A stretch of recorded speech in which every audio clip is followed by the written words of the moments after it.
मराठवाड्यातील धाराशिव, बीड, जालन्यात पावसाचं थैमान सुरूच। अडकलेल्या लोकांची हेलिकॉप्टरमधून सुटका करण्याची वेळ। 22 सप्टेंबरपर्यंत मराठवाड्यात 747 मिलीमीटर सरासरी पाऊस।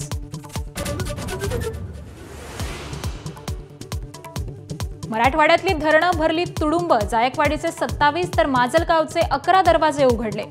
येलदरी धरणातून सर्व 10 दरवाजे उघडून पाण्याचा विसर्ग।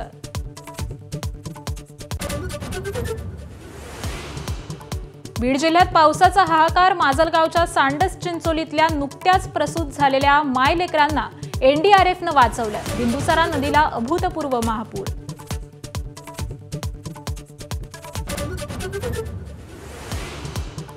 सोलापूर जिल्ह्यातल्या अनेक गावांना पुराच्या पाण्यानं वेढलं। म्हाडा तालुक्यात सीना नदीकाठची 16 गावं पाण्याखाली। सीना नदीत 2 लाख क्युसेकनं पाण्याचा विसर्ग सुरू।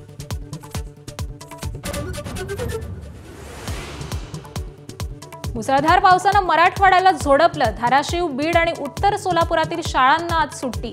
पूरपरिस्थितीमुळे प्रशासनाची खबरदारी।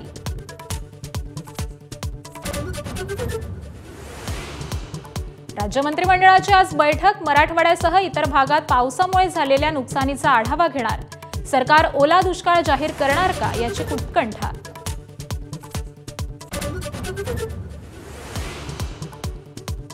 धाराशिवच्या परंड्यात कुटुंबाला वाचवण्यासाठी खासदार ओमराजे निंबाळकर एनडीआरएफच्या साथीनं स्वतः पाण्यात उतरले।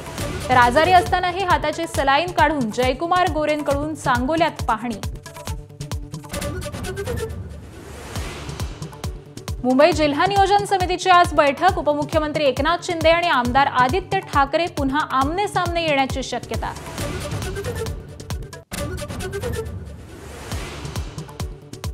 नवी मुंबईतल्या आंतरराष्ट्रीय विमानतळाला दिबा पाटलांचंच नाव। वनमंत्री गणेश नाईकांचा निर्वाळा। मात्र विमानतळाचं उद्घाटन 30 सप्टेंबरला नाही अशी माहिती। उत्तर प्रदेशात जातीच्या नावावर सभा, मोर्चा, आंदोलनांना बंदी। राष्ट्रीय एकात्मता धोक्यात येते असं म्हणत योगी सरकारचा निर्णय। भाजपचे मित्रपक्ष मात्र योगी सरकारच्या निर्णयावर नाराज।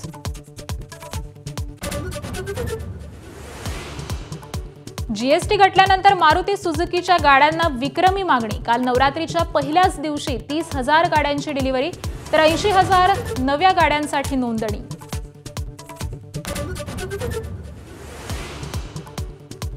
दिल्लीत निवृत्त बँक अधिकाऱ्याला डिजिटल अरेस्ट करून 23 कोटी रुपयांना लुटलं। ईडी आणि मुंबई पोलीस असल्याचं सांगून 1.5 महिने लुटारूंनी तब्बल 4,000 व्यवहार करून पैसे लांबवले।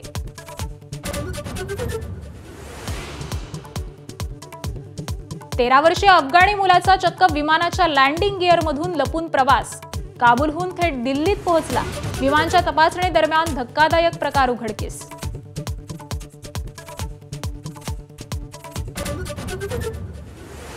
हैदराबादच्या हकीमपेटमध्ये मुसळधार पाऊस। अनेक वाहनं पावसाच्या पाण्यात वाहून गेली। रस्त्यांना नद्यांचं स्वरूप। घरं आणि दुकानांमध्ये शिरलं पाणी।